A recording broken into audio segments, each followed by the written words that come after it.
በሞት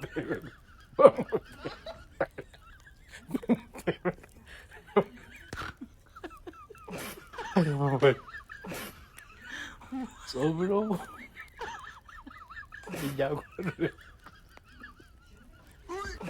ኧረ ወገን እነዚህ ዋንጮች ቀስ በቀስ ከእጄ እየወጡ ነው እንዴ! 4 አረንጓዴ ጠርሙሶች በግድግዳ ላይ 2 ተሰበሩ።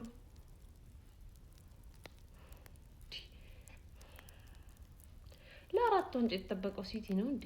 እኔ እኮ ነኝ። እሺ ናፈቀኝ ቡድንስ ኧረ እንዴት ነው የሚጠፋው ሚካኤል? እሺ ከረቡስ አንዴ ጠሮብኛል ሊሆን ችግር የለውም እንዴ እንኳን የለመደብህን አርቲታ ተፍተፋትለው ኧረ በስመ አብ ይታን ደክም አለኝ ሁላ ማለት ነው። ቅርፍ ነው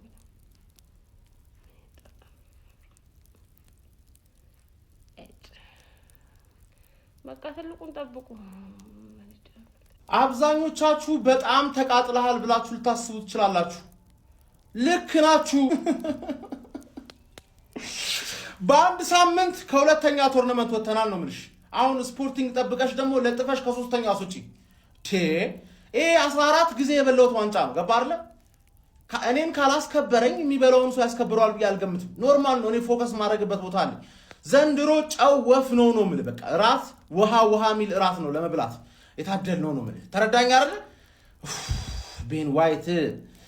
ቤን ዋይት ከሱም የባሰ ደግሞ ማን ነው? ኬፓ እርጥብ ፎጣ አይዝም። አንተ ነጭ ሆናና ማን ገባ አይደለ? ሜዳ ላይ የሰራ ነው ስህተቶች ብቻ ነው ያቃጠለኝ። ገባ አይደለ? እንጂ ኖርምዬ ነው። ምንም ማታ አይደለም ነው የምልሽ። ያጋጠመው ይብላው ኖርምዬ እኔ ውሃ ሚል ፕሪሚየር ሊግ ለመብላት ፈቃደኛ ነኝ። ጨው ኖሮም አልኖረም። አሁን ሁለቱንም ጨዎች ቆንደ በርበሬውንም ጨውንም ወርውሬዋለሁ። ኖርማል ሳውዛምተን ክሬዲት እናንተ ምርጥ ነበራችሁ። እናንተ ማሸነፍ ይገባችኋል። ተረዳኝ አይደለ? ማንችለው እኛ ነን። አንችልም ነው ምን በቃ ኖርማል ነው። እኔ ተናግሬ ነበር ምናምን ማለት ስለሰለቸኝ ነው እንጂ ገብተህ ላይቭን ኤው ነው ምን በቃ ላይቭን ኤው ያን ያህል ያልተበሳጨሁት ለዛ ነው። እያወቅህ የሆነ ነገር ሲያጋጥም አትበሳጭም። ያስደነገጠኝ የቤን ዋይት ስህተት ብቻ ነው። አፉ እልሃለሁ አልልህም አፍል ልበልህ ዱቄት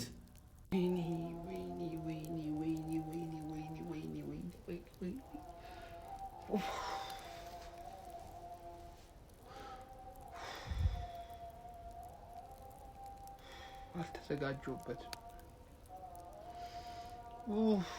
ለዚህ ውጤት አልተዘጋጀሁበትም። ጀማ ወተት እንኳን አላዘጋጀሁም። ተቃጠሉ፣ ያቃጥላችሁ። ወይኔ የማንም አለሊ መቱ መፈንጫ እንሁን። ወይኔ አንተ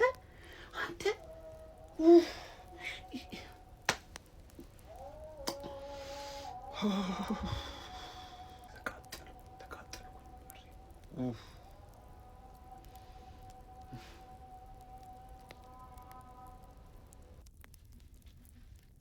ምን ቀልድ ነው እንዴ? አፕሪል ዘፉል ገና ዛሬ ነው እንዴ? አራዳ ልጆች ምን ድራማ ነው እንዴ? ሳውዛምፕተን አለፈ። ምንድነው እየተፈጠረ ያለው? ቆይ እኔ የምለው ኢንተርናሽናል ብሬክ አልፎ ሲመጡ የአርሰናል ተጫዋቾች ግን ልብ ብላችሁ ቡና አይጠጡም እንዴ? ምንድነው መፍዘዝ መደንዘዝ? እንደዚህ ማክስ ዶማን በጣም በወድ ዋጋው የፈረመው ተጫዋች እሱ ነው የሚመስለው ሜዳ ውስጥ ሲንቀሳቀስ ለሚመለከተው ሰው ማለት ነው። የአራዳ ልጆች ፕሪሚየር ሊጉ ላይ ምን አይነት የሚገርም ልጅ ነው። እኔ እኮ ለማውራትም ከበደኝ ጎበዝ። ከ20 ቀን በፊት በነገራችን ላይ ለ4 ዋንጫ ነበረ የሚጮተው አርሰናል። አሁን ለ2 ዋንጫ ሆኗል ማለት ነው። ከ2 ወጥቷል ማለት ነው። ዛሬ ደግሞ የሚያስገርመው በሳውዛምፕተን መሆኑ ነው። ይህንን ጨዋታ ቤት እኔ የሆነ ሰዓት ላይ እንትኑን ፎርሜሽኑን ይረሱታል። የአራዳ ልጆች የሰፈር ጨዋታ ያደርጉታል። በአንድ ቦታ 6 ሰው ታገኛል። ምንድን ጉድ ነው እንዴ? ሳውዛምፕተን ይሄዳል ወይም ያስፈራ ሙከራ ይሆናል ወይ ይገባል ሲሞክር። አርሰናል ኳሱን ይዙታል። ማዱኬ ሰፈር ጨዋታ ላይ የሆነ እንትን ብርጭቆ ሜዳ የሚጮት ነው ይመስለው። ከአራዳ ልጆች ይመጣል ይሞክረዋል። ምንም አይመስለውም። እሱ 88 ላይ ስታል ለሱ ደስታ ነው።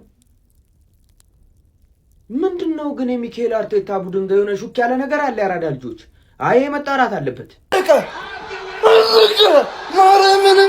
እችላለሁ መቤቴን እችላለሁ። ታውቆኝ ነበር ጨዋታው ሳይጀምር በፊት ታውቆኝ ነበር። ሲታወቅብኝ ደግሞ እስከ ጥግ ነው የምንቋጥርብህ።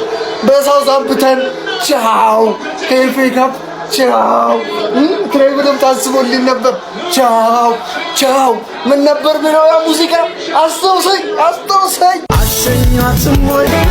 አሸኛትም ወይ በሄዱ አይደለም ወይ አትሸኙትም ወይ በሄዱ አይደለም ወይ አባ ነግሬ ነበር። ትንሽ ክለብ ነው ያለህ፣ ትንሽ ክለብ አዳምጠኝ። ቻምፒየንሺፕ ላይ ደረጃው እንኳን ስንተኛ እንደሆነ የማይታወቀው ሳውዛምፕተን አሸንፎ አይደለም፣ በቁጥር አሸንፎ 2-1 አሸንፎ አይደለም። ሜዳ ውስጥ እንደ ትንሽ ቲም አልከስክሶ ነው ያሸነፋችሁ። አልከስክሶ። እናንተ የትንሽ ክለብ ደጋፊዎች ናችሁ። እሱን እያሰባችሁ ተኙ፣ ደህና ደሩ። አርሰናል በሳውዛምፕተን ተሸንፎ ከኤፍ ኤ ካፕ ተባሯል። አርፈሽ ይህን ዘፈን እየዘፈሽ ወደ ሀገርሽ ታመሪያለሽ። መሄዴ ነው እኔ መሰናበቴ ነው፣ መሄዴ ነው እኔ መሰናበቴ ነው። በሉ ደህና ሁኑ። አመሰግናለሁ። ለአራት ዋንጫ የምትጫወቱት ቡድኖች ባለፈው ሲቲ ካራቦ ካፕ ላይ ለጠፈሽ፣ አሁን ደግሞ ሳውዛምፕተን አለቃሽ ኤፍ ኤ ካፕ ላይ አሰናበተሽ። አሁን የቀረሽ 2 ነው። እሱንም ተጠንቀቂ። እኔ የምታጩ እየመሰለኝ ነው። በዜሮ ከጨረሽ እኛ ሳንሆን እናንተ መሰደድ አለባችሁ። ይህንን እያሰባችሁ የቀረውን ጊዜ ተጫወቱ። እንችላለን። በቃ እኛ እንቋጥር እግዚአብሔርን። ማንቼ ግን ሁሉም ላይ ቋጥሮ ቼልሲን ብቻ ለቀቅ አድርጎ ሌሎቹን ጣላቸው። ይኸው ቼልሲና ሲቲ ብቻ ቀረ። ወይኔ እንዴ አተኔ ሳመሽ እኮ ስታስመሹኝ እኮ ታውቆኛለህ። ለምን ያስመሻችሁኝ ብያለሁ እኮ ሳውዛምፕተን። ወይኔ አተ እኔ ሁለተኛው ስታገቡ ውስጤ ክልብስ ነው ያለው። በቃ እንዴ ይሄ ይሆናል አይደለ? አሁን በቃ ቻምፒየንስ ሊግ ለ4 ዋንጫ ነው የምትጫወቱት። ይሄ ነው ለ4 ዋንጫ የምትጫወቱት። ምንም ለ4 ዋንጫ ፕሪሚየር ሊጉም አሳሳቢ ደረጃ ላይ ነው። ሳውዛምፕተን ደግሞ ታውቆኛል፣ ሽክክ ብሎኛል። ለምን ከዚህ በፊትም ሳውዛምፕተን እንደዚሁ የሆነች ነገር ይሰራባቸዋል። ገብቷቸዋል አይደል? አሁንም እንደዚሁ ደገመላችሁ ማለት ነው። አሁን ትኩረትሽ ወደ ፕሪሚየር ሊግ ወደ ቻምፒየንስ ሊግ ነው እየተባለ ነው የሚገኘው። እሱንም ምንም የሚታወቅ ነገር ቻምፒየንስ ሊጉን እንተው፣ ፕሪሚየር ሊጉ ላይ በደንብ አትኩሪ። እኛ ራሱ አይተሻላ እንዴት ተሻሽለን እንደመጣን። ወይኔ ሳውዛምፕተን አታ አይደረግም እኮ ይህንን ማን ያምናል? መድፈኞቹ አርሰናሎች በሻምፒዮንሺፑ ሳውዛምፕተን ከእንግሊዝ ኤፍ ኤ ካፕ ተሰናብቷል። እጅግ በጣም ለማመንና ለመቀበል የሚቸግር ውጤት ነው የተመለከትነው። መድፈኞቹ አርሰናሎች በሳምንታት ልዩነት ውስጥ ከ2 ዋንጫዎች ተሰናብቷል። ለ4 ዋንጫ ስንጠብቀው የነበረ ቡድን በዚህ ልክ በጥቂት ጊዜያቶች ልዩነት ብቻ በ2 ተከታታይ ጨዋታዎች ከ2 ዋንጫዎች ውጪ መሆኑ እጅግ በጣም አስደንጋጭ ይመስለኛል። ሳውዛምፕተኖች በዚህ ጨዋታ ላይ በጣም ድንቅ እንቅስቃሴ ነበር ሲያደርጉ የነበረው። አውቃለሁ በጣም ጥሩ ፎርም ላይ ነበሩ። በቻምፒዮንሺፑ በእንግሊዝ ፕሌይኦፍ ላይ እንግዲህ የመሳተፍ እድል አላቸው ወደ ፕሪሚየር ሊጉ ለማደግ አሁን ላይ ማለት ነው። በጨዋታ ላይ እንግዲህ በስቲዋርት አማካኝነት 35ኛው ደቂቃ ላይ ቆንጆ ጎል አስቆጥሮ ቀዳሚ መሆን ችሎ ነበር። ቤን ዋይት በዚህ ኳስ ላይ ታይሚንጉ እንግዲህ የዝላዩ ታይሚንግ ስህተት ነበረው። ጎሉንም በቀላሉ እንዲያስቆጥሩ ስቲዋርት ምክንያት ሆኖ ነበረ ማለት ይቻላል። ከዛ በኋላ ግን ሚኬል አርቴታ ከሁለተኛው አጋማሽ በኋላ በተለይ ወሳኝ ተጫዋቾችን ወደ ሜዳ ቀይሮ ማስገባት ችሎ ነበር። ዮኬሬሽ እንግዲህ ቅያሪው ተሳክቶለት 68ኛው ደቂቃ ላይ ጎል አስቆጥሮ ነበረ። ጨዋታውም ከዛ 1-1 ሆኖ ነበረ። ነገር ግን በድጋሚ ሳውዛምፕተኖች እጅግ በጣም ለማመን በሚቸግር መልኩ ሴንት ሜሪን በአንድ እግሩ ያቆመ ጎል 85ኛው ደቂቃ ላይ በቻርልስ አማካይነት አስቆጥረው ጨዋታውን 2-1 ማሸነፍ ችሏል። ቻርልስም በነገራችን ላይ በሳውዛምፕተኖች በኩል ተቀይሮ ገብቶ ነው ጎልን ማስቆጠር የቻለው። በጨዋታው ላይ ግን ሳውዛምፕተን አለማድነቅ ንፉግነት ይመስለኛል። የምሬን ነው የምላችሁ። ቢሸነፉ ኖሮ ራሱ ይህንን ጨዋታ ማለት ነው ምርጥ ተሸናፊ ናቸው ነው የሚባለው። አርሰናል በዚህ ጨዋታ ላይ በጣም በርከት ያሉ ሙከራዎችን አድርጎ ነበረ። ነገር ግን ሳውዛምፕተኖች ብዙ ጊዜያቸውን ከኳስ ጀርባ ቢያሳልፉም ትራንዚሽኖቻቸው ግን በጣም አስፈሪ ነበሩ። እንደ ቡድንም ሲከላከሉ የነበረበት መንገድ በጣም አስገራሚ ነበረ። ኤኒዌይ ይሄ ውጤት ግን ለሚኬል አርቴታው አርሰናል በፕሪሚየር ሊጉም ጫና እንዳይፈጥርበት በጣም የሚያሰጋ ይመስለኛል። ለማንኛውም እናንተ ስለዚህ ጨዋታ ምትላላችሁ? ሀሳባችሁን አጋሩኝ። የፕላስ ምልክቱ መጫ እንዳትረሱ። 4 አረንጓዴ ይኑ 4 በኢየሱስ እናንተ ቅሌት ካባው የሆነ ቡድን አንተ ቋጠሮ እንደዚህ ደስ ይላል። እየቋጠርን ነው ይላል። የቋጠሮ ቀን ሲሳካ በጣም ነው ደስ የሚለው። ሐዋሳ ላይ በተደረገው ቋጠሮ ስኬት እንደገጠመን ለአቋማ በዚህ አጋጣሚ ማስተላለፍ እንፈልጋለን። 2 ቀረ ዋች ጎንዱ ባሬ ኒያጋ አንተ እኔ ግን ለምን ነው የምትደሰተው? ማርያምን ተደሰተ ብሎ የተፈጠረ ሰው ስለሆንክ ነው። እናንተ ቅሌት አይሰለቻችሁም እንዴ?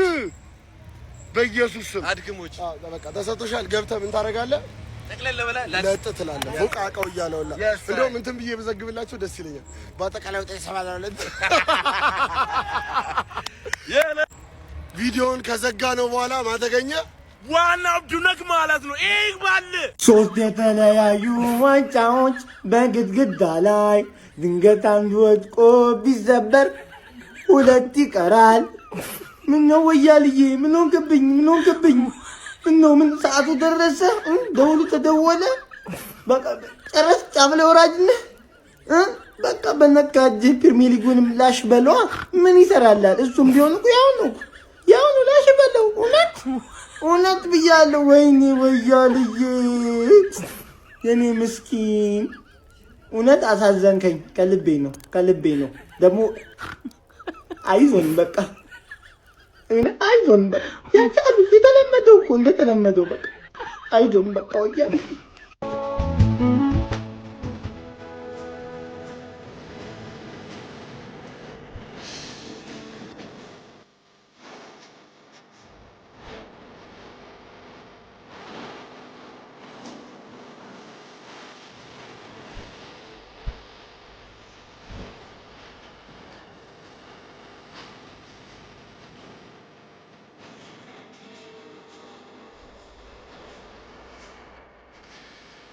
ሳውዛምፕተን ጋር ሲደርሰው ማለት ነው አርሰናል ትንሽዬ ቡድን ደረሰው ብዬ ነበር። ለካ ትንሽዬ ቡድን አሁንም አርሰናል ነው ወያለው ነው።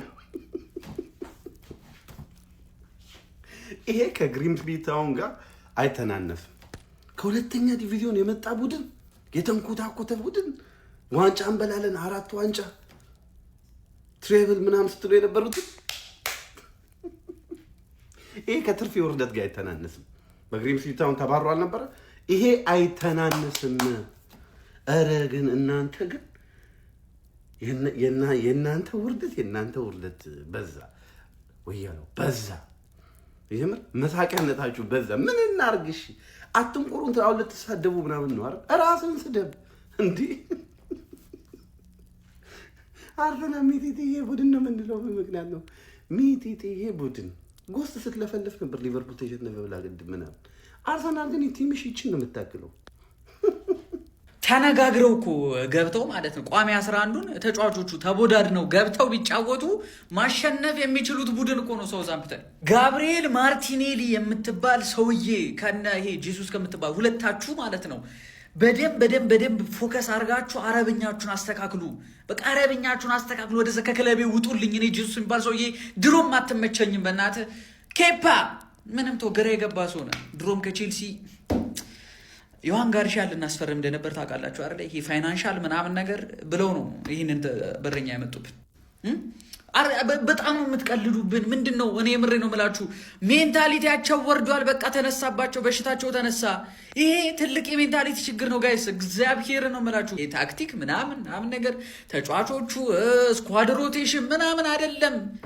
ምን አይነት ቀልድ ነው የሚቀልዱብን?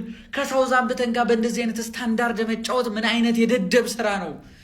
አረ በስመ አብ እናንተ በሁለት ሳምንት ውስጥ እንደዚህ ጨጓራችን እንደዚህ ጭራሽ ደግሞ አሁን ቻምፒዮንስ ሊግ ነው ገባችሁ? በዚህ ጫና ቻምፒዮንስ ሊግ አለ፣ ከዛ ፕሪሚየር ሊግ ከ4 ዋንጫ ወደ 2 ዋንጫ ሄደናል። በቢስሚላህ አረ ይሄ ክለብ እንዴት ነው ግን? አረ ወይኔ ቅሌት ይኸው እቅፍ አድርጎም ማለት እኮ በእናትህ። በተለይ ደግሞ እነዚህ ሁለት ግማታም ሸታታ ጄሱስ ምን አለ ጭራሽ ከአርሰናል ቤት ምርጡ ተጫዋች ማርቲኔሊ ነው። ግም ለግም ምድረ እከካም ምን አባታችሁ ልትሰሩ ነው የመጣችሁት? አንድ በተለይ ማርቲኔሊ የምትባል ያስ እዛ ሆስፒታል ተኝቶ ተቀልቦ ደልቦ እንዴት መሮጥም እንዳለበት አያውቅ። ደግሞ ፊቱን ይከሰክሳል። ቀለም እየቀባ ድንገት ብራዚል ውስጥ ከጎዳና አንስተ አፍሰው ይሄ ማስቲክ ሲጠባ ሁለቱ እንዴት ሊጫወቱ ይችላል? ሁለት በሽታ እንዴት ነው ግፊትና ሱካርን አንድ ላይ የምታሰልፍብን? ቢያስ ለያይታ ትጫወትብንም? ወይኔ ምን አይነት አረ ወይኔ! አረ ሃይላንድ ማንጠልጠል ነበር በእነዚህ በሁለቱ አረ ከየት ነው የመጣችሁት? ብራዚል እዚህ ስም አታጥፉ ምድረ ግማታሞች።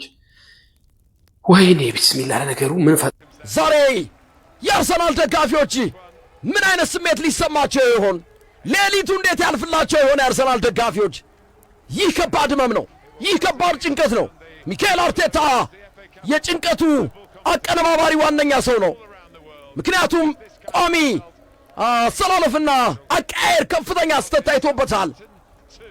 እሱም ዋጋ አስከፍሎታል። የሙሉ ሰዓት ውጤት ሴሜሪ ላይ ሳውዛምፕተን 2 አርሰናል 1። ለራሳቸው ቦታ ወንበር መነቃነቅ ዋጋ የሚያሳጣ የአርሰናል ደጋፊዎች አነቡ፣ አዘኑ። አርቴታ አውት የሚለው ድምፅ ሊሰማ ይችላል። ሚካኤል አርቴታ ያለበትን ደረጃ የሚያሳይ ነው። ምን ያህል የማይጨበጥ አሰልጣኝ መሆኑን የሚያሳይ ነው። አለ ሲባል የለም ሲባል አለ አይነት አሰልጣኝ ነው።